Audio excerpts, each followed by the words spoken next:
Video like जरूर कर लीजिए और ऐसे वीडियो लगातार फ्री में पाने के लिए चैनल को तुरंत सब्सक्राइब कर लीजिए और बेल आइकन को जरूर टैप कर लीजिए ताकि आगे भी सारे वीडियो आपको मिलते रहे। यूट्यूब में फॉलो करते हैं तो प्लीज ये वाला फ्री टेलीग्राम चैनल जरूर ज्वाइन कर लीजिएगा। सारे नोटिफिकेशन सारे अपडेट यहीं पे आते हैं, ध्यान रखिए। नमस्कार दोस्तों देखिए, इंडस वाटर ट्रीटी काफ़ी ज़्यादा न्यूज़ में आ गई है भाई। इंडस वाटर ट्रीटी क्यों न्यूज़ में आ गई है? आपने देखा पहलगाम में जो अटैक हुआ उसको लेकर भारत ने जो सिंधु समझौता 1960 में हुआ था उसको पूरी तरह से अभी सरकार ने निरस्त कर दिया है, रोक लगा दी है उस पर। तो इसी के बारे में जानेंगे क्योंकि एग्ज़ाम के पॉइंट ऑफ व्यू से इससे क्या क्या सवाल आर में बन सकते हैं, यूपी पीसीएस में बन सकते हैं, उसको जानते हैं। तो देखिए, सबसे पहले तो आपको ये जानना है, ये इंडस नदी आपको दिख रही है, ये देखिए, ठीक है, इंडस। और इसकी ट्रिब्यूटरीज जरूर याद रखो। ये देखो झेलम है, जैसे ये झेलम है ना, झेलम नदी जो है ये झेलम नदी है। फिर झेलम में ही आपकी दिख रहा होगा ये चेनाब रवि है, चेनाब नदी है। चेनाब में ये रावी मिलती है जाके, ठीक है। और फिर ये सतलज आती है, जो सतलज में ब्यास नदी मिलती है और ये पूरा पानी फिर यहाँ पे मिठानकोट में मिल जाता है। तो क्या समझे भाई? देखो, तो सबसे पहले सारी नदियों के सोर्स याद रखना। सतलज कहाँ से निकलती है? रकाश ताल है एक, रकाश ताल तिब्बत में, मानसरोवर कह सकते हो, यहाँ से निकलती है, ठीक है, रकाश ताल से। इंडस आप सभी को पता है ये कहाँ से निकलती है? मानसरोवर से। इंडस कहाँ से निकलती है? मानसरोवर से, दोनों ही तिब्बत से निकलती हैं, ठीक है। फिर उसके बाद अगर हम लोग बात करें किसकी, झेलम की, ठीक है, झेलम कहाँ से निकलती है? वेरीनाग स्प्रिंग है, वेरीनाग स्प्रिंग। कहाँ पे है ये वेरीनाग स्प्रिंग? जम्मू एंड कश्मीर में। यहाँ से निकलती है आपकी कौन सी? झेलम नदी, ठीक है। और फिर इसके बाद चेनाब की बात करें अगर हम लोग, चेनाब दिख रही है आपको, ये देखिए, चेनाब कहाँ से निकलती है? बारालचला पास है जो हिमाचल प्रदेश में, बारालचला पास हिमाचल प्रदेश में, यहाँ से निकलती है। सोर्स जरूर याद रखना।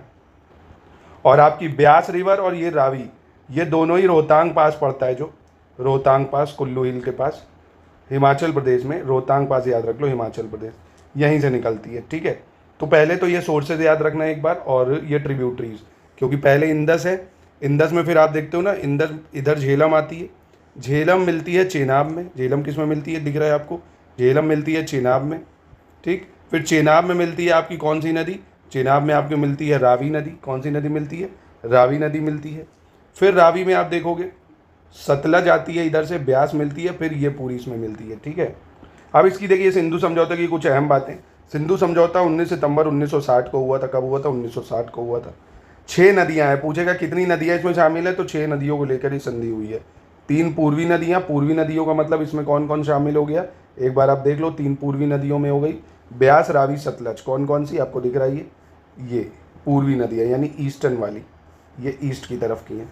और ये पश्चिमी नदियाँ झेलम चेनाब इंडस, 6 नदियाँ है ना। तो 3 पूर्वी नदियाँ और 3 पश्चिमी नदियों, इनके बीच में हुआ है, मतलब 6 नदियों को लेकर हुआ है। 80% पानी पाकिस्तान को मिलता है, जबकि 20% हिस्सा भारत के हिस्से में आता है, ठीक है। तो ये आपको याद रखना है, 20% भारत ले रहा है, पाकिस्तान ले रहा है 80%, क्योंकि पाकिस्तान डाउन स्ट्रीम में आता है, इसको ज़्यादा डाउन स्ट्रीम ट्रीटीज़ के इसके अकॉर्डिंग डाउन स्ट्रीम में ज़्यादा बेनिफिट मिलता है कंट्रीज़ को। तो ये तो हो गई आपके एग्ज़ाम पॉइंट ऑफ व्यू से जो ज़रूरी बातें थी। अब बात आती है इससे पाकिस्तान को क्या नुकसान होगा भाई, ठीक है। तो देखिए, सबसे पहले इसकी बात करेंगे तो सिंधु जल समझौता एक स्थगित अगर आप कर रहे हो, तो जो पाकिस्तान का आप देखेंगे 90% जो खेती है वो इसी से होती है, इतने एकड़ के आसपास। तो खेती को इम्पैक्ट पड़ेगा, सबसे बड़ी चीज़। अब खेती से पाकिस्तान की जो नेशनल इनकम होने वाली है 23% तक योगदान है, उस पर असर पड़ेगा। ग्रामीण जनता की खेती जो है वो पूरी तरह से ग्रामीण जनता खेती पर आश्रित है। अब देखो, खेती नहीं होगी तो जो फूड्स के प्राइजेस हैं, खाद्य उत्पाद हैं, वो भी महंगे होंगे भाई। गेहूँ नहीं होगा तो आटा महंगा होगा, ठीक है। यही सब चीज़ें हैं जो है। बाकी सिंधु के पानी में भारत की ओर से कटौती करने पर पाकिस्तान में जो चल रहा है धारबेला और मंगल हाइड्रो पावर प्रोजेक्ट, इस पर भी असर होगा। ये भी चीज़ें देखो एग्जाम पॉइंट ऑफ व्यू से जो याद रखना मैं वो बता रहा हूँ, ठीक है। बाकी न्यूज़ में तो यह हुआ वो हुआ, वो सब मैं टाइम ना बर्बाद करूँ। आपको सिर्फ एग्जाम पॉइंट ऑफ व्यू जानना है, उतना जानो, ठीक है। तो ये भी पूछ सकता है, तारबेला और मंगल हाइड्रो पावर प्लांट ये कहाँ पे लग रहा है? तो ये सिंधु नदी पे लग रहा है, पाकिस्तान के, ये ठीक है, पाकिस्तान के पावर प्रोजेक्ट है, ये भी पूछ सकता है। तो ये बिजली उत्पादन भी कटेगा पाकिस्तान में काफ़ी ज़्यादा, है ना। तो बिना, कहते हैं ना, हमेशा शस्त्र से ही युद्ध नहीं जीता जाता है, ये तरीके भी होते हैं। और अब जाते जाते आपके लिए सवाल है, ये बताइए ये ट्रीटी जो है किन के बीच हुई थी, मतलब किन लोगों ने इस पर सिग्नेचर करे थे? जैसे जवाहरलाल नेहरू और पाकिस्तान का कौन था, ये आप नाम बताइए कमेंट बॉक्स में मुझे। और इसकी मध्यस्थता किसने करी थी? इस ट्रीटी की मध्यस्थता करी थी वर्ल्ड बैंक ने, ठीक है। किसने करी थी? वर्ल्ड बैंक ने। और देखिए वर्ल्ड बैंक का हेडक्वार्टर कहाँ है? वॉशिंगटन डीसी में है। कहाँ पे? वॉशिंगटन डीसी में। 1944 में वर्ल्ड बैंक बना था, ठीक है। ब्रिटेन वुड्स करके बना था, बाद में इसका नाम बदला गया था, ठीक है। 1946 से इसने काम शुरू करा। तो ये सब एग्ज़ाम के लिए बातें थी, इससे एक सवाल निकल के आ सकता है और दो भी आ सकते हैं, ठीक है।